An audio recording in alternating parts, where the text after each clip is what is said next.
Um rabino de 92 anos, com os olhos mais claros que eu já tinha visto, me deteve na porta de sua casa no bairro de Meia Shearim, em Jerusalém. Era a véspera de Rosh Hashanah, o Ano Novo Judaico. Eu procurava respostas para entender por quê, apesar de trabalhar tanto. O dinheiro parecia escapar das minhas mãos como água. Ele não me cumprimentou, apenas olhou para minhas palmas abertas. Balançou a cabeça lentamente e disse com uma voz profunda que parecia vir de dentro de algo muito antigo: suas mãos estão fechadas por dentro. Você carrega contratos que não assinou, medos que não são seus. Por isso, mesmo que dê, mesmo que trabalhe, mesmo que se esforce, o dinheiro não encontra lugar onde permanecer. Depois disso, pediu que eu entrasse. Levou-me até a cozinha e me ensinou algo tão antigo, tão simples e tão poderoso que mudou para sempre minha relação com a abundância. O que revelei hoje não é algo que compartilho de forma leviana. Trata-se de uma prática reservada, transmitida de geração em geração, que deve ser realizada com intenção pura e coração aberto antes do início de um novo ciclo. E se você está aqui agora, não é por acaso. Ele continuou e pediu que eu fizesse algo.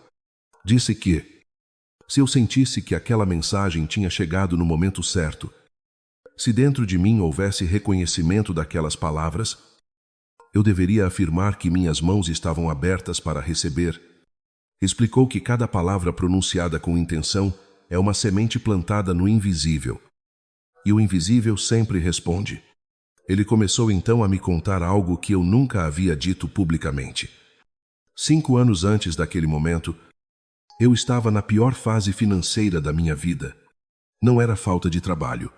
Eu trabalhava mais do que nunca. 2 empregos.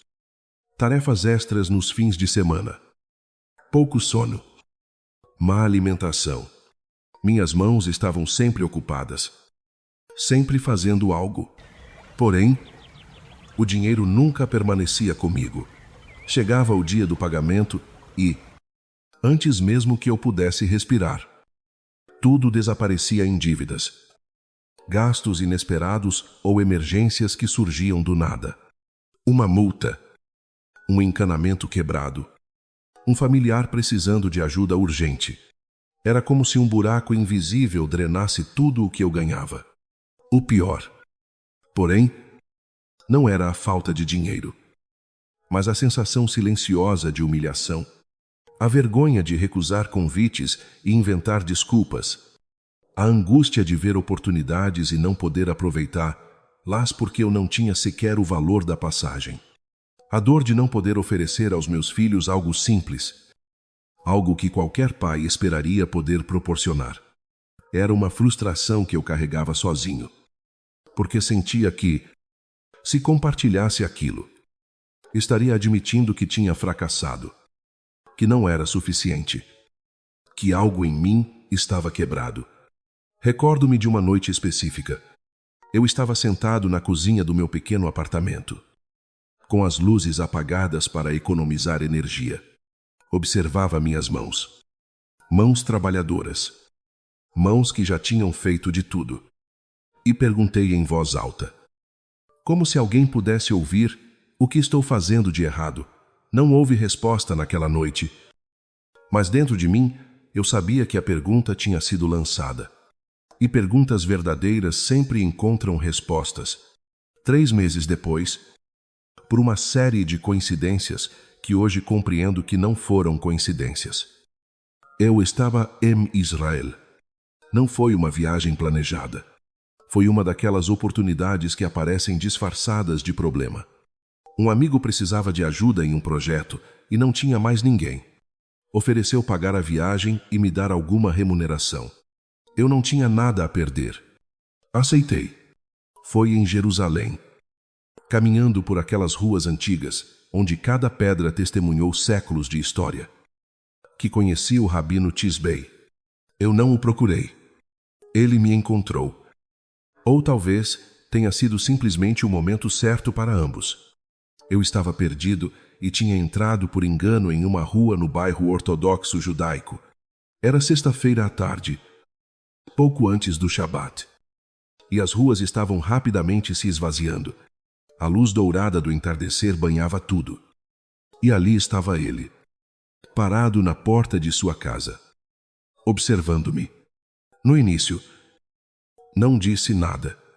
Fez apenas um gesto com a mão para que eu me aproximasse. Quando cheguei perto, ele olhou para minhas mãos como se pudesse ler nelas algo que eu não via.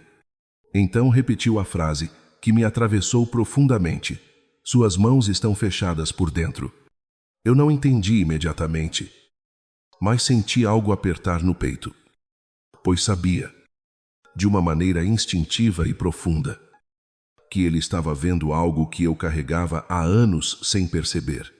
Ele me convidou para entrar. Sua esposa preparava a mesa do Shabat e o aroma do pão recém-assado se espalhava pela casa. O rabino me ofereceu um assento e começou a falar comigo. Não como um mestre que ensina, mas como um avô que compartilha um segredo antigo, guardado com cuidado. Ele explicou que a cultura moderna esqueceu algo que as tradições antigas sempre souberam. Não herdamos apenas características físicas de nossos ancestrais. Herdamos também contratos emocionais, medos, crenças sobre dinheiro, escassez e abundância. Muitas vezes vivemos replicando padrões que não escolhemos e que não nos pertencem, mas que carregamos como se fossem nossos. Ele perguntou sobre minha família, meus pais e meus avós. Enquanto eu falava, ele apenas assentia, como se tudo confirmasse algo que ele já percebia. Meu avô havia perdido tudo em uma crise econômica. Meu pai trabalhou a vida inteira sem conseguir prosperar. Minha mãe sempre dizia que dinheiro não era para gente como nós. Sem perceber, eu havia herdado essa sentença invisível, esse limite silencioso que funcionava como um teto de vidro sobre minha vida. O rabino se levantou e foi até a cozinha. Voltou com 3 objetos, um recipiente de cerâmica branca, uma jarra com água e uma garrafa escura contendo um líquido amarelado com um cheiro forte e familiar. Era vinagre de maçã. Mas não um vinagre comum. Era um vinagre preparado com intenção, com oração e consciência. Ele colocou tudo sobre a mesa e disse algo que nunca esqueci. Em nossa tradição, antes de cada ano novo, antes do início de cada ciclo, lavamos as mãos de uma maneira específica. Não é apenas para limpar o físico, mas para limpar o invisível, para soltar contratos antigos, para abrir caminhos fechados e para declarar conscientemente que estamos prontos para o novo. Ele pediu que eu refletisse sobre algo simples. Minhas mãos eram o elo entre meu mundo interior e o exterior. Com elas eu dava. Com elas eu recebia. Com elas eu trabalhava. Com elas eu tocava dinheiro. Porém, se minhas mãos estivessem energeticamente fechadas, carregadas por memórias de escassez, de culpa, de vergonha, ou de crenças que não eram minhas, o dinheiro não teria onde permanecer. Seria como tentar encher um recipiente cheio de furos invisíveis. O rabino me explicou que, na Kabbalah, as mãos representam a Sefirot de Chesed e Gevurah, que simbolizam a misericórdia e o rigor, o dar e o receber, a expansão e a contenção. Quando essas duas forças estão equilibradas, a abundância flui naturalmente.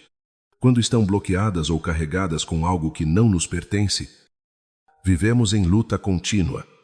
Damos, mas não recebemos. Tentamos receber, mas não sabemos dar. Ou permanecemos paralisados pelo medo. Ele me mostrou o recipiente e pediu que eu o enchesse com água morna, não quente e nem fria, mas na temperatura do corpo. Porque, segundo ele, esse ato não era apenas externo, era interno. Depois segurou a garrafa de vinagre e derramou exatamente 7 gotas dentro da água. 7 era o número da completude. 2 ciclos, o número que encerra um processo e abre outro. A água ficou levemente turva e o cheiro forte do vinagre se espalhou pela cozinha. O rabino então deu a instrução principal. Disse para eu colocar as mãos na água, devagar e com plena consciência, sentindo que, naquele gesto, eu estava soltando tudo o que não era meu, os medos que não me pertenciam, a culpa herdada, a vergonha silenciosa, o peso emocional de gerações. Era como se a água e o vinagre estivessem dissolvendo memórias antigas que bloqueavam minha relação com a abundância. Coloquei as mãos na água e imediatamente senti um formigamento. Não foi imaginação e nem algo místico exagerado. Era algo real. Uma sensação parecida com aquela que sentimos quando alguém massageia um ponto de tensão antiga, mas de forma mais profunda e interna. O rabino me guiava com calma. Pediu que eu esfregasse uma mão na outra, lentamente, percebendo cada linha, cada dobra, cada textura da pele. Pediu que eu prestasse atenção ao som da água, ao cheiro do vinagre e ao calor que começava a diminuir. Enquanto eu movia as mãos na água, ele pediu que eu repetisse palavras que deveriam ser ditas com intenção. Eu solto tudo o que não é meu. Eu abro minhas mãos para receber o que me pertence. Eu sou um canal limpo para a abundância. Repeti essas frases algumas vezes. E a cada repetição eu sentia que algo mudava. Não fora de mim, mas dentro, naquele lugar interno onde as decisões profundas são tomadas, onde habita o medo ou a fé. Depois de alguns minutos, ele disse que eu deveria tirar as mãos da água e deixá-la secar naturalmente, sem usar toalha. Ele explicou que o processo precisava ser completado pelo ar, sem interferência. Enquanto minhas mãos secavam, ele continuou explicando que esse ritual fazia parte de sua família há muitas gerações. Era algo transmitido de avô para pai, de pai para filho, e repetido por famílias inteiras em comunidades judaicas do leste europeu. O vinagre tinha sido escolhido por simbolizar transformação, algo doce que passa por fermentação e se transforma em outra substância. Assim como nós mudamos quando soltamos o antigo e permitimos que algo novo entre. As 7 gotas representavam completude, os 7 dias da criação, os 7 anos do ciclo sabático e o fim de um período para início de outro. Enquanto eu observava minhas mãos secando, parecia que estavam diferentes. Não fisicamente, mas energeticamente. Estavam mais leves, mais abertas, como se algo que as apertava tivesse simplesmente se desfeito. O rabino então olhou para mim e disse que a parte mais importante ainda estava por vir. O rabino explicou que a parte mais esquecida do ritual era a programação das mãos após a limpeza. Segundo ele, limpar era apenas metade do processo. As mãos, agora abertas e livres de velhas memórias, precisavam receber uma nova direção. Caso contrário, acabariam voltando a carregar os mesmos padrões anteriores. Ele segurou minhas mãos entre as dele. Eram mãos marcadas pelo tempo, firme e kant. Pediu que eu repetisse uma antiga bênção, primeiro em hebraico e depois em meu idioma. A bênção dizia que aquelas mãos deveriam ser canais de bênçãos, que tudo o que tocassem deveria se multiplicar, que tudo o que dessem deveria retornar multiplicado, que tudo o que recebessem fosse acolhido com alegria e gratidão, e que o dinheiro chegasse a elas com facilidade e permanecesse com propósito. Enquanto eu repetia aquelas palavras, senti algo que não experimentava havia muito tempo. Era esperança. Não uma esperança ingênua que desconhece a dor, mas uma esperança profunda, madura, que surge quando alguém alcança o fundo do poço e percebe que, dali, o único caminho é para cima. O rabino continuou falando enquanto minhas mãos terminavam de secar. Contou que este ritual era realizado por gerações em sua família. Seu avô havia aprendido do bisavô, e esse conhecimento tinha sido preservado como parte de uma tradição antiga. Ele explicou que o vinagre era usado não apenas por suas propriedades físicas de purificação, mas por seu significado simbólico. O vinagre é a transformação do doce em algo mais forte, resultado de um processo de fermentação. Assim também acontece conosco. Quando soltamos o velho, passamos por nossa própria transformação interna. As 7 gotas tinham significado igualmente profundo. Representavam os 7 dias da criação, os 7 céus, os 7 ciclos sagrados. O número 7 marcava encerramento e início, completude e renovação. Ao utilizá-lo, declarava-se simbolicamente que um ciclo estava se fechando e outro se abrindo. O rabino, então, descreveu o ato de colocar as mãos na água com vinagre como um gesto de soltar, ao mesmo tempo, reconhecer a própria capacidade de receber.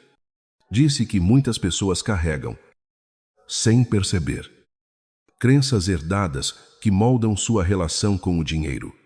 Crenças de escassez, de medo, de culpa por ter ou não ter.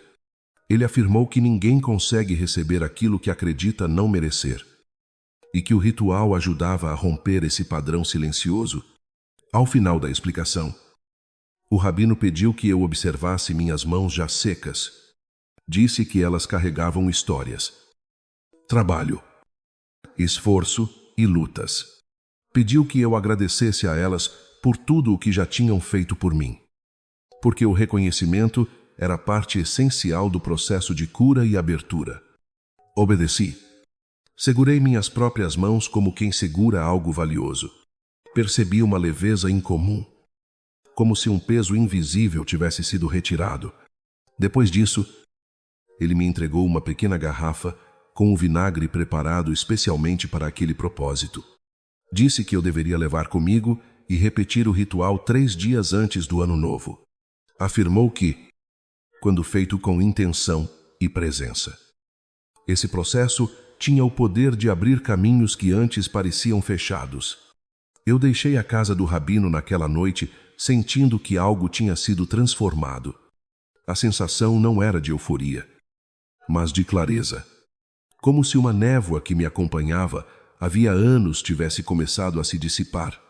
Voltei para meu país com essa nova consciência. Não porque tudo tivesse mudado ao redor, mas porque dentro de mim algo havia sido reorganizado.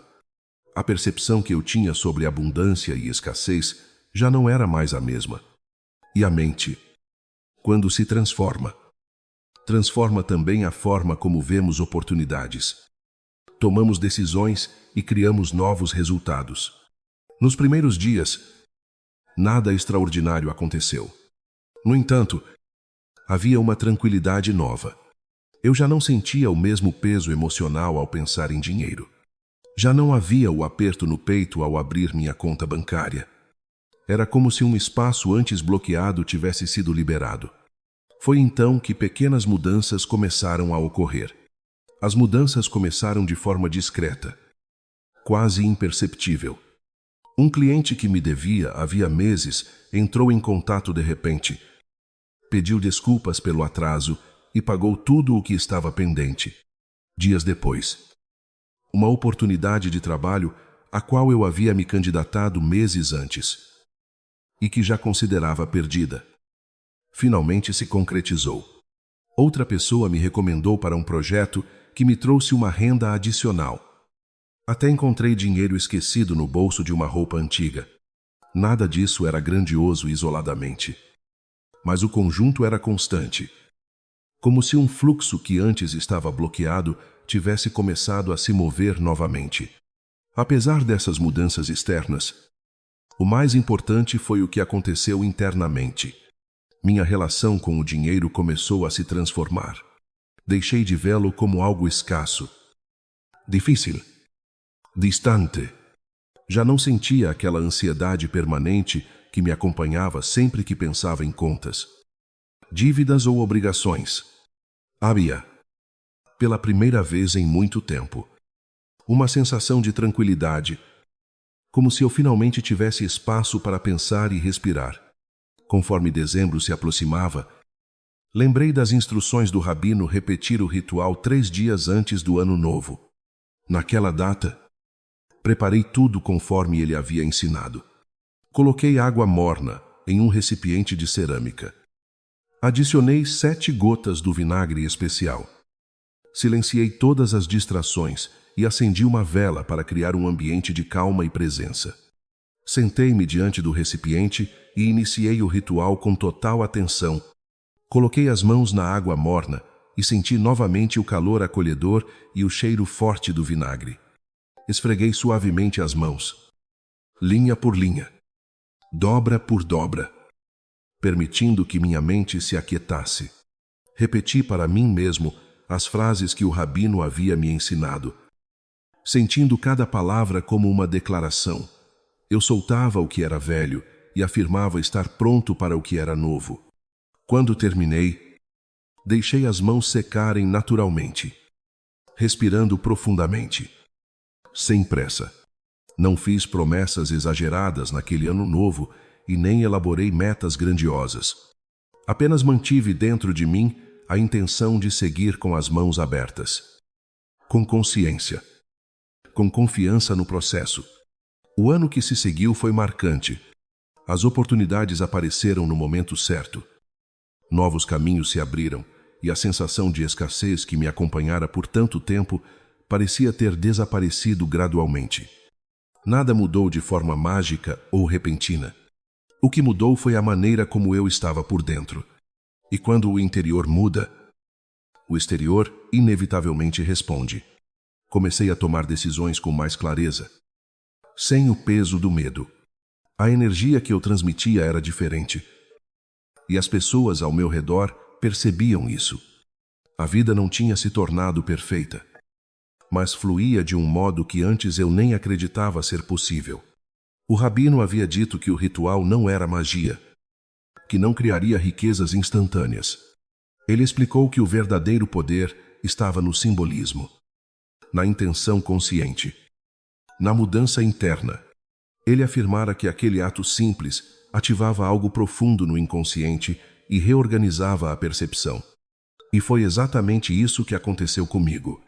O vinagre, com seu cheiro forte e sua capacidade de transformar substâncias, era um agente simbólico dessa mudança interna. A água morna representava acolhimento e renovação. As 7 gotas marcavam o fechamento de um ciclo e o início de outro. Meu papel, naquele ritual, era apenas estar presente, consciente e disposto a soltar o velho. As pequenas transformações internas que surgiram daquele gesto tiveram um impacto real em minha vida prática. Eu já não tomava decisões com medo. Já não via dinheiro como inimigo ou como algo distante. Uma nova relação foi construída, baseada em consciência e responsabilidade. Meu comportamento mudou. Minhas escolhas mudaram e, por consequência, meus resultados começaram a mudar também. Ao compartilhar esse ritual com outras pessoas, percebi que os resultados não eram coincidências isoladas.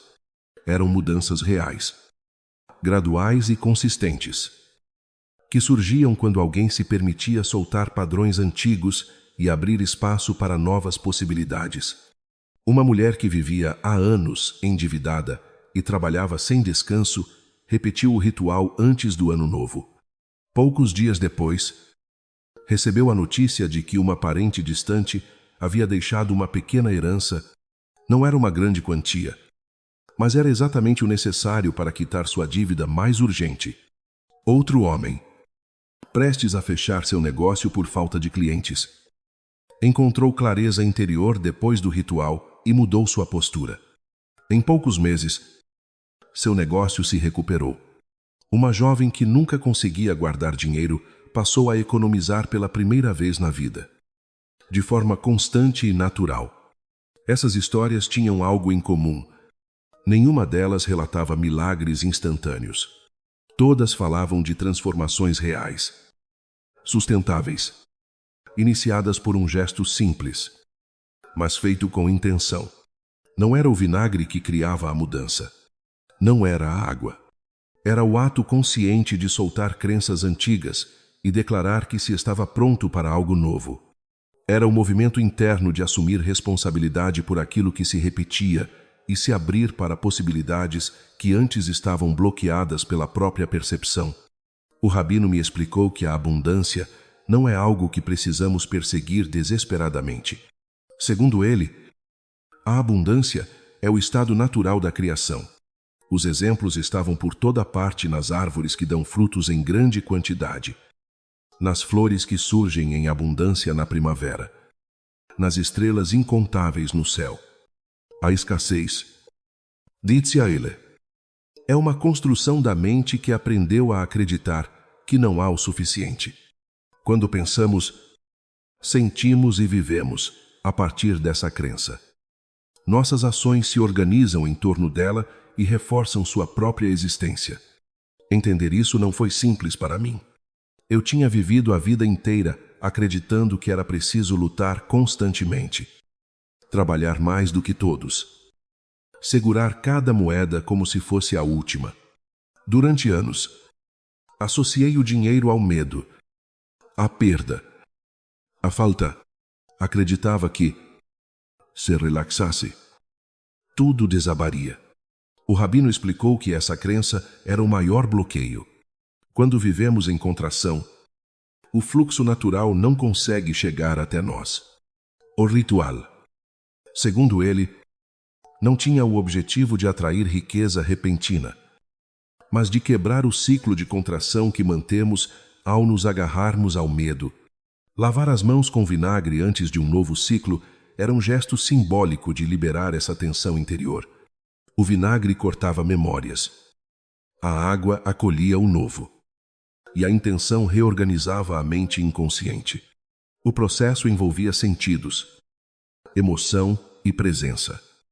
E era essa combinação que criava o impacto. O rabino também disse que o ritual não era suficiente por si só.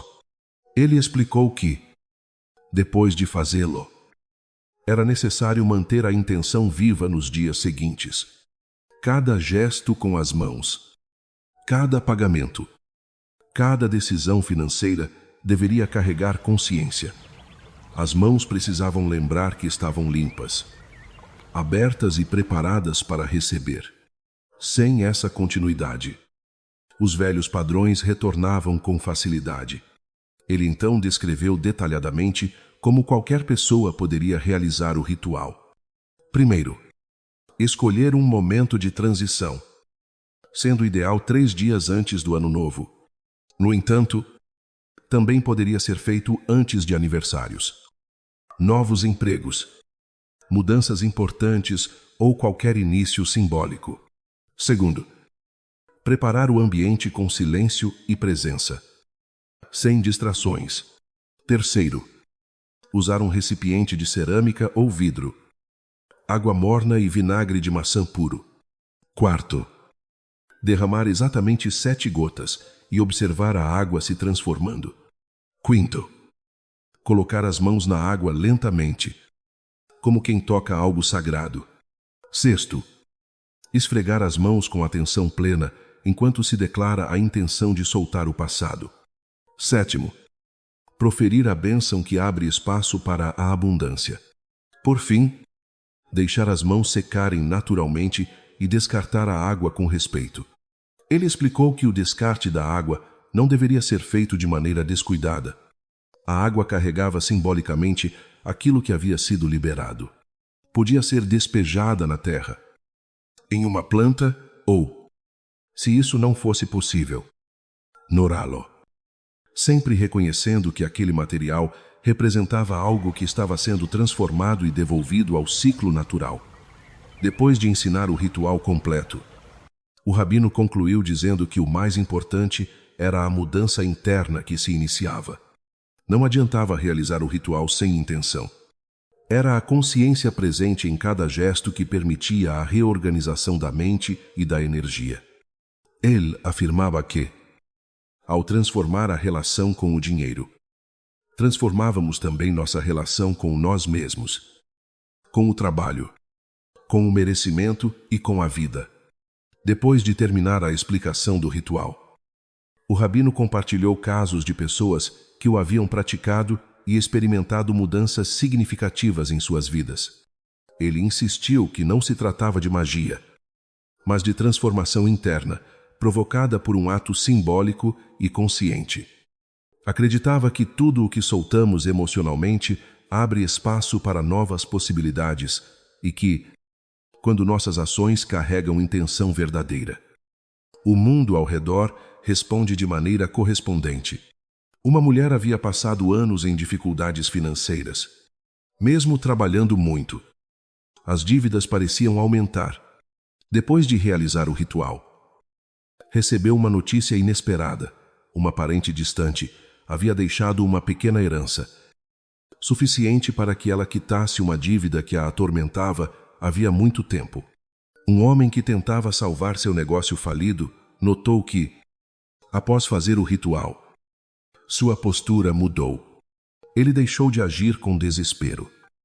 Recuperou a calma e começou a tomar decisões mais claras. Em poucos meses, seu negócio estava recuperado. Uma outra pessoa, que nunca conseguia guardar dinheiro, passou a conseguir economizar pequenas quantias com constância, construindo uma base sólida que transformou sua vida. O rabino afirmou que essas mudanças ocorrem quando rompemos padrões inconscientes que bloqueiam o fluxo natural da abundância. Ele explicou que, muitas vezes, pensamos estar lutando contra a realidade externa, mas, na verdade, estamos enfrentando crenças internas que repetimos sem perceber. O ritual servia como uma interrupção desses padrões, criando um espaço mental para que a pessoa pudesse agir de forma diferente. Ele reforçou que a transformação verdadeira exige continuidade. Não basta soltar o velho em um único momento, se as ações dos dias seguintes continuarem presas aos mesmos medos. Era necessário agir com consciência, lembrando que as mãos estavam limpas e abertas para receber. Cada gesto, cada pagamento, cada ato de dar ou receber deveria carregar essa nova intenção. O rabino também disse que a abundância não é algo que precisamos conquistar com força. Segundo ele, a natureza demonstra que o universo é abundante por essência. A escassez é uma interpretação criada pela mente, muitas vezes herdada de nossos ancestrais ou moldada por experiências de dor e falta. Quando acreditamos que não há o suficiente, vivemos com medo, e o medo, segundo ele, contrai o fluxo da vida. Quando confiamos, abrimos espaço para que as oportunidades cheguem. O ritual, portanto, era uma forma de treinar a mente e o coração para confiar. O vinagre representava a capacidade de cortar o que já não servia. A água morna simbolizava acolhimento e renovação. As 7 gotas marcavam o encerramento de um ciclo e a abertura de outro. O gesto consciente de lavar as mãos significava permitir que memórias antigas fossem dissolvidas. A bênção final era a declaração daquilo que se desejava construir dali em diante. O rabino me disse que a vida sempre responde de acordo com nosso estado interno. Quando estamos fechados, tudo parece difícil. Quando estamos abertos, as coisas fluem com mais naturalidade. Ele explicou que não podemos controlar tudo o que acontece, mas podemos escolher a forma como nos relacionamos com a vida. Esse relacionamento determina o modo como interpretamos as experiências e as escolhas que fazemos. Ele afirmou que as mãos são instrumentos sagrados. Tudo o que fazemos no mundo passa por elas. Trabalhar, criar, dar, receber, cuidar, transformar. Quando nossas mãos carregam medo ou culpa, transmitimos essa energia para nossas ações. Quando estão limpas, conscientes e abertas, tudo o que fazemos se alinha com a abundância e com o propósito. O rabino encerrou dizendo que cada pessoa que realiza o ritual se torna responsável pelo próprio caminho. Ele insistiu que ninguém transforma a vida sem participar ativamente da própria mudança. É preciso soltar, abrir e declarar aquilo que se deseja receber. Quando essa decisão é tomada com sinceridade, a realidade começa a responder. Ele me pediu que, após realizar o ritual, observasse minha vida nos dias e semanas seguintes. Disse que eu deveria prestar atenção às mudanças sutis, às oportunidades que surgissem, às portas que antes estavam fechadas e começariam a se abrir. Explicou que a transformação não acontece apenas no mundo externo, mas principalmente no interno, e que esse movimento interno é o que define os resultados. Ele concluiu dizendo que cada palavra dita com intenção tem poder. Declarar que as mãos estão abertas para receber é um ato de fé, de coragem e de compromisso consigo mesmo. É uma maneira de afirmar ao mundo e à própria mente que se está pronto para um novo ciclo. Ao repetir esse gesto antes do ano novo, eu estaria simbolicamente encerrando um período antigo e iniciando outro com consciência renovada. Essa foi a mensagem final do rabino antes de eu voltar ao meu país. Ele disse que a abundância sempre esteve disponível, mas que, muitas vezes, não conseguimos perceber lá porque estamos presos a padrões antigos. O ritual não cria algo novo, apenas nos permite enxergar o que sempre esteve ali e nos torna capazes de sustentar o que chega.